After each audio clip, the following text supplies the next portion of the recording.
जय Jagannath. Hello friends, आज ये वीडियो आम +3 एमडीसी इंडियन एडमिनिस्ट्रेशन बा भारतीय प्रशासन आम यूनिट 2 रो सिलेक्शन 1 मार्किया 2 मार्किया और 5 मार्किया क्वेश्चन आंसर डिस्कशन करबा। तो जो मानकर आगु को एग्जाम अच्छी निहाती भाव देखंतु आपण 1 सेमिस्टर पिला हुंतु किंबा सेकंड कि थर्ड सेमिस्टर पिला हो, कहीं ना एमडीसी पेपर सेम रुहे। तो आपन कौन करेंगे, यहाँ पढ़ी पारे। यहाँ है यूनिट 2 आपण सिलेबस को भी देखिपारे। मौलिक अधिकार रही और राष्ट्र निर्देशमूलक नीति और मौलिक कर्तव्य है। तो सैया पूरा आपण सिलेबस को लेकिन यहाँ कराई। क्वेश्चन नुह सब क्वेश्चन आसो। तो समस्ते लास्ट जाए देखिए। आ विक्रम देव यूनिवर्सिटी पिला कौ मैंने अच्छा टे कमेंट करेंगे। जयपुर यूनिवर्सिटी पिला टे कमेंट करेंगे कौ मैंने अच्छा। तो से एग्जाम अच्छे या पढ़ी जातु, डायरेक्ट यही क्वेश्चन ही आसो। तो समस्ते कौन करूँ, लास्ट जाए देखो। मौलिक अधिकार संविधान क्यों भागरे अच्छी? मौलिक अधिकारटा संविधान कौ भागरे अच्छी? संविधान तृतीय भागरे अच्छी। यहाँ मन रखिथे मौलिक अधिकार कौ धारा रु कौ धारा पर्यंत अच्छी है। 14 रु केते 35 जाए अच्छी मौलिक अधिकार, यहाँ मन रखिथे। तापरे मौलिक अधिकार केतोटी अच्छी? आमर मौलिक अधिकार सीना अच्छी, केतोटी अच्छी मौलिक अधिकार? तृतीय अध्याय भारत संविधान तृतीय अध्याय तृतीय भाग में मौलिक अधिकार अच्छी। केतोटी मौलिक अधिकार अच्छी? 6टी मौलिक अधिकार अच्छी। तापरे 3 नंबर समानता अधिकार क्यों धारा रे अच्छी? एगुड़ा सब धारा सब पचार है कहीं देखिए सिलेबस मौलिक अधिकार अच्छी। तो धारा सब पचार। तो समस्ते लास्ट जाए वीडियो को देखो, बेसी लंग हेनी वीडियो। तो समस्ते लास्ट जाए देखो। क्वेश्चन बुलेकी आसे तो किमिति आसे मुझे कहीदेमी। तो से लास्ट जाए देखो, न बुझीपारे। समानता अधिकार क्यों धारा अच्छी? 14 धारा अच्छी समानता अधिकार। तापर भेदभाव निषेध क्यों धारा अच्छी? क्यों धारा भेदभाव निषेध कथा कहुई? 15 धारा भेदभाव निषेध करुच्ची। से जाति धर्म वर्ण निर्विशेष समस्त को समान भाव में देखी। कौ धारा? 15 धारा मन रखिए। साधारण नियुक्ति रे समान सुजोगर भारत संविधान क्यों अनुच्छेद अच्छी? 16 धारा अच्छी। अनुच्छेद माने कौन? ये कन्फ्यूज हेनी। अनुच्छेद जो धारा को अनुच्छेद कहुए है। एटा धारा को अनुच्छेद कहुए। यहाँ सब भारत संविधान रिलेटेड सब क्वेश्चन अच्छी।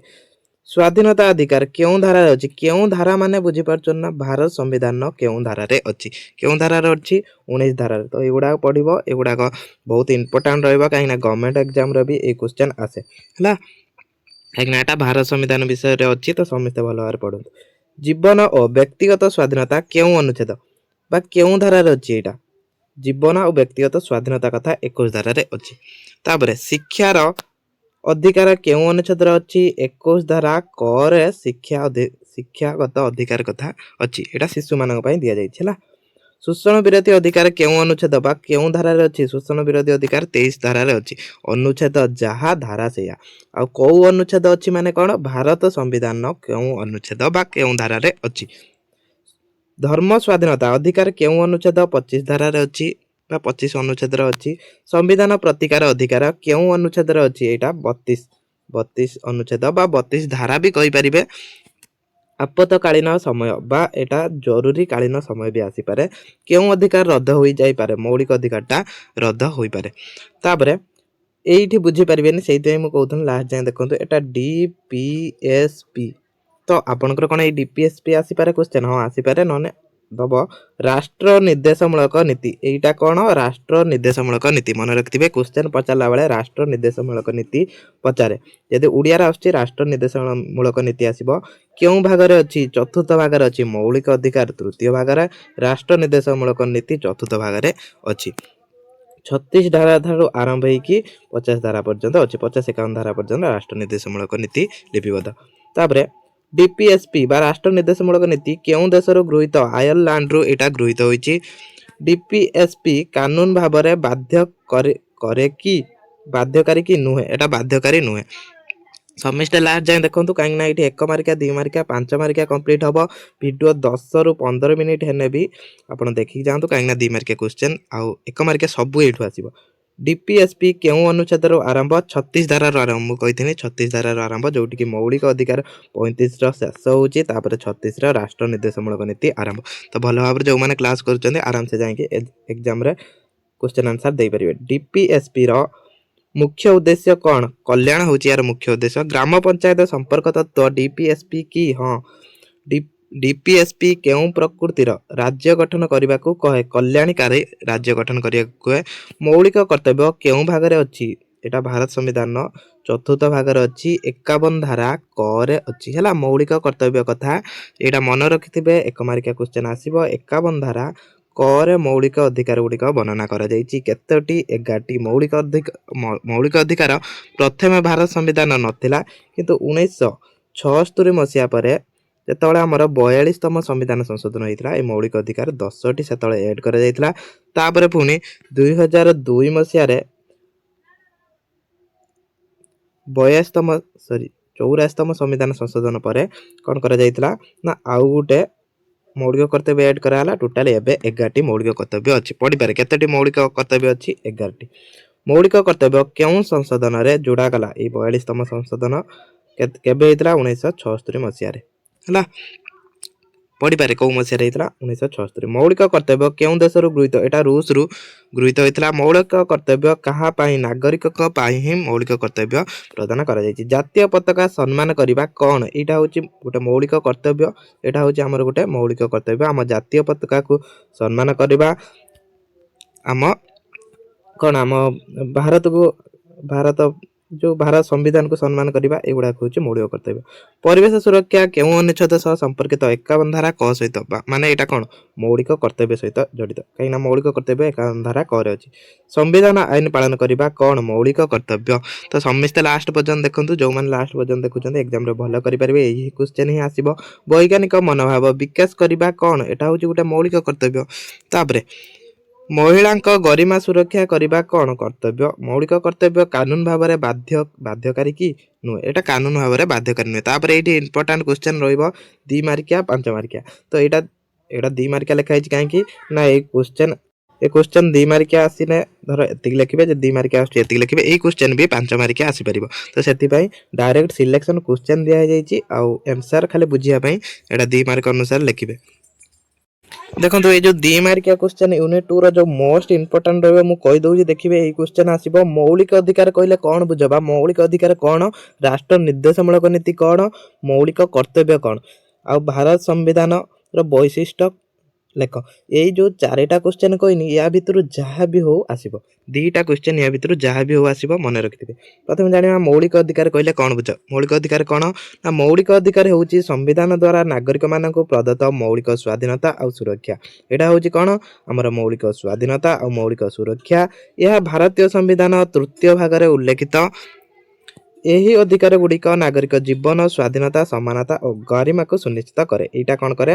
ଆମକୁ ଜୀବନର ଯେଉଁ ସ୍ୱାଧୀନତା ଦେଇଥାଏ, ସମାନତା ଦେଇଥାଏ, ଆମର ଗରିମା ମାନେ ଆମର ପ୍ରତିଭାକୁ ସୁନିଶ୍ଚିତ କରେ। ରାଜ୍ୟ ଦ୍ୱାରା ଏହି ଅଧିକାର ଉଲ୍ଲଂଘନ ହେଲେ ନାଗରିକ ଅଦାଲତର ଆଶ୍ରୟ ନେଇପାରିବେ। ସେଇଥିପାଇଁ କ'ଣ ସୁପ୍ରିମକୋର୍ଟ 5ଟି ହୁକୁମ ବି ଏଥିପାଇଁ ଜାରି କରେ ହେଲା। ତାପରେ ସମାନତା ଅଧିକାର ବ୍ୟାଖ୍ୟା କର, ବା ସମାନତା ଅଧିକାର କ'ଣ ଆସିପାରେ? ସମାନତା ଅଧିକାର ଅନୁସାରେ ସମସ୍ତ ନାଗରିକ ଆଇନ ଦୃଷ୍ଟିରୁ ସମାନ ହେଲା। ଏଇ ଅଧିକାର କ'ଣ କହୁଛି? ସମାନତା ଅଧିକାର କହୁଛି ଏଟା ସମସ୍ତ ଆଇନ ଦୃଷ୍ଟିରୁ ସମାନ। ଜାତି, ଧର୍ମ, ଲିଙ୍ଗ, ଜନ୍ମ ସ୍ଥାନ ଆଦି ଆଧାରରେ କୌଣସି ଭେଦଭାବ କରାଯିବନି। ଏଠି କ'ଣ କହିଲା? ସେ କୌଣସି ବି କ୍ଷେତ୍ର ହଉ ସମାନ, ସମସ୍ତେ କୌଣସି ଜାତିର ଲୋକ ହଉ, କୌଣସି ଧର୍ମର ଲୋକ, କୌଣସି ଲିଙ୍ଗର ହଉ, କୌଣସି ଜନ୍ମସ୍ଥାନର ହଉ, ସବୁର କ'ଣ କୌଣସି ଭେଦଭାବ କରାଯିବନି। ଯେମିତି ଆମ ଓଡ଼ିଶାରେ ଦେଖିବେ, ଆମ ଓଡ଼ିଶାରେ ଯେଉଁ ସବୁ ଜବ୍ ହେଉଛି ଦେଖିବେ ଅନ୍ୟ ଲୋକ ଆସିକି କରୁଛନ୍ତି, ତ ଆମେ ସେଇଠି କ'ଣ ଜନ୍ମସ୍ଥାନ ତାଙ୍କର ଅଲଗା, ଆମେ ସେଇଠି କ'ଣ ତାଙ୍କୁ ଗୁଡ଼େଇବା କି ତାଙ୍କୁ ଆମ ଜବ୍ରେ ଅଧିକାର ଦିଆଯିବନି? ତ ସେସବୁ ନାହିଁ, ସମସ୍ତଙ୍କୁ ସମାନ ଅଧିକାର ଦିଆଯାଇଛି, ସେମାନେ ବି ଏଠି ଚାକିରି କରିପାରିବେ। ଯେମିତି ଦେଖିବେ ବିହାର ପୁଲିସର କ'ଣ ଏ ଯେଉଁ ପୋଷ୍ଟ ବାହାରିଥିଲା ଆମ ଓଡ଼ିଶା ପିଲା ପକେଇଛନ୍ତି, ସେଇଭଳିଆ ସେଇଟା ହେଉଛି ସମାନତା ଅଧିକାର। ତାପରେ ସ୍ୱାଧୀନତା ଅଧିକାର କ'ଣ?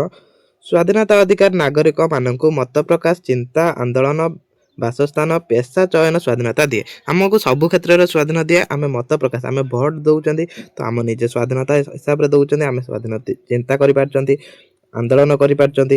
ବାସସ୍ଥାନ ଆମେ କ'ଣ ଯେକୌଣସି ସ୍ଥାନରେ ବି ଆମେ ଜାଗା କିଣିକି ସେଠି ବି ଘର କରିପାରୁଛନ୍ତି, ତ ସେଇଟା ହେଉଛି ଆମର ସ୍ୱାଧୀନତା ଅଧିକାର ହେଲା। ଏଇଟା କୋଉ ଧାରାରେ ଅଛି? 19 ଧାରାରେ ଅଛି, ମନେ ରଖିଥିବେ। ତାପରେ ଜୀବନ ଓ ବ୍ୟକ୍ତିଗତ ସ୍ୱାଧୀନତା ଅଧିକାର ବ୍ୟାଖ୍ୟା କର। ଦେଖନ୍ତୁ ए पीडीएफ टा मु टेलीग्राम रो देमी समस्त टेलीग्राम रो जॉइन हिजिबे हला पीडीएफ टेलीग्राम रो पाइबे जीवन और व्यक्तिगत स्वाधीनता अधिकार व्याख्या कर अनुच्छेद 21 अनुसार कौनसी व्यक्ति आईन विरोधी जीवन किंबा व्यक्तिगत स्वाधीनता को वंचित करा जिवो नाही यह केवल जीवन अस्तित्व न बरं सम्मान सुरक्षा मानविक जीवन को सुनिश्चित करे तो एटा आराम से पढ़िबे एटा किछि एठी कौन बुझिबा जिनस किछि नाही शोषण विरोधी अधिकार महत्व लेख जोड़ा बुझिया जिनस मु कहि दउछि शोषण विरोधी अधिकार महत्व कौन एटा टिके क्वेश्चन करि दैछि शोषण विरोधी अधिकार कौन कहि नेबे एटा लिखि परबे शोषण विरोधी अधिकार मानवर मर्यादा सुरक्षा रे गुरुत्वपूर्ण या अनुच्छेद 23 24 रे उल्लेख करा दैछि ए शोषण विरोधी कौन ना लोक माने जो अबेलित गरीब दास प्रथा ई सब लोक माने शोषण होउचंदी सेटू मुक्ति करबा तापरे धर्मीय स्वाधीनता अधिकार व्याख्या कर धर्मीय स्वाधीनता कौन ना धर्मीय स्वाधीनता अधिकार अनुच्छेद 25 रे उल्लेखित यह अनुसार प्रत्येक नागरिक निज पसंदर धर्म ग्रहण पालन प्रचार कर माने आपनकर जेकोसी भी धर्म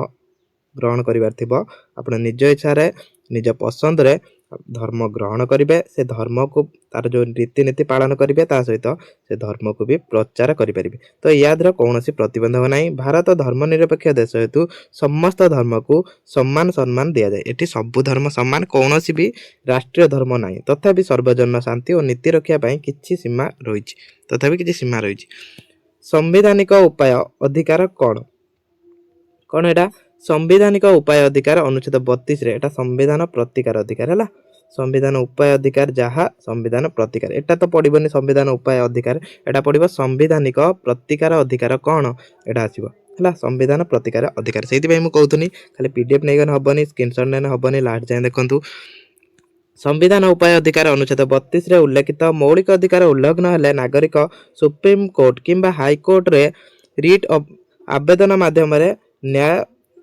मागी पारिबे एटा कौन एटा होची संविधान प्रतिकार अधिकार या जरिया कौन करिवो सुप्रीम कोर्ट 5टी हुकुम जारी करे हला आपदकालीन समय बा जरूरीकालीन समय रे मौलिक अधिकार स्थिति लेख जातीय आपदकालीन समय रे किछि मौलिक अधिकार स्थगित करा जाय पारे या देशर सुरक्षा एकता रक्षा पई करा जाय एटा तथापि 44तम संविधान संशोधन पर अनुच्छेद 21 द्वारा स्थगित करा जाय पारे नाही तापर शिक्षा अधिकार गुरुत्व लेख शिक्षार अधिकार जो शिक्षा अधिकार गुरुत्व कौन शिक्षार अधिकार अनुच्छेद 21 धारा क उल्लेखित यह अनुसार 6 रु 14 वर्ष बयस समस्त शिशु को मागणा और बाध्यतामूलक शिक्षा पाइबा अधिकार रखती या द्वारा कौन हुए एटा 2002 मसीह होता या कौन है ना 6 वर्ष आरंभ करके 14 वर्ष शिशु को समस्त मागणा और बाध्यतामूलक शिक्षा दिगला समस्ते पढ़िया बाध्य तो यहीटा हूँ तार गुरुत्व यही अधिकार साक्षरता वृद्धि करने सचेतन नागरिक गठन में साहाय्य करे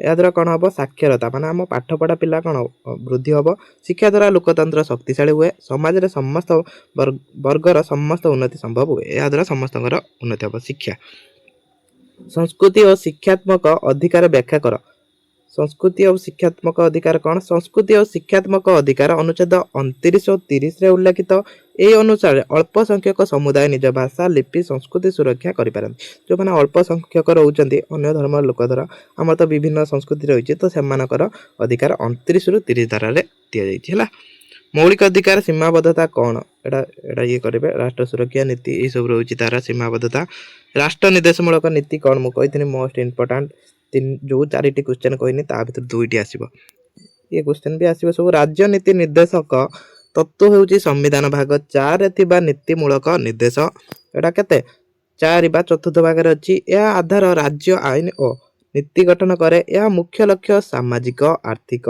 राजनैतिक न्याय स्थापन कल्याणकारी राज्य गठन करबा हला तो एति की मन रख देबे जदी हे गला आपन कोन एटा यार मुख्य लक्ष्य कौन सामाजिक आर्थिक और राजनैतिक न्याय प्रतिष्ठा करबा ता सहित कल्याणकारी जनमंगल राष्ट्र गठन करबा राज्य गठन करबा एठी राष्ट्र निर्देशमूलक नीति काहेकि कानून भाव में बाध्य नुहे काहेकि एटा कानून भाव में बाध्य नुहे तो ये क्वेश्चन सब कौन आउ डिस्कशन करहबनी कहीं विक्रम देव यूनिवर्सिटी पिलांकर एग्जाम अच्छी जयपुर यूनिवर्सिटी तो समस्ते कमेंट करेंगे जयपुर यूनिवर्सिटी पिला क्लास टी हेल्पफुल है कि ना निहाती भाव में कमेंट करेंगे तापर ये सब सिलेक्शन क्वेश्चन रही ग्राम पंचायत संपर्कित डीपीएस रे महत्व लेख ये क्वेश्चन सब पढ़ी जी या सब क्वेश्चन आसो है ये क्वेश्चन पूरा आपण सिलेबस को लेकिन ही बनाई देखी ने सिलेबस चेक करदेवे समस्ते जो भी यूनिवर्सिटी पिला होता आपण ऑल यूनिवर्सिटी एटा सिलेक्शन ही रही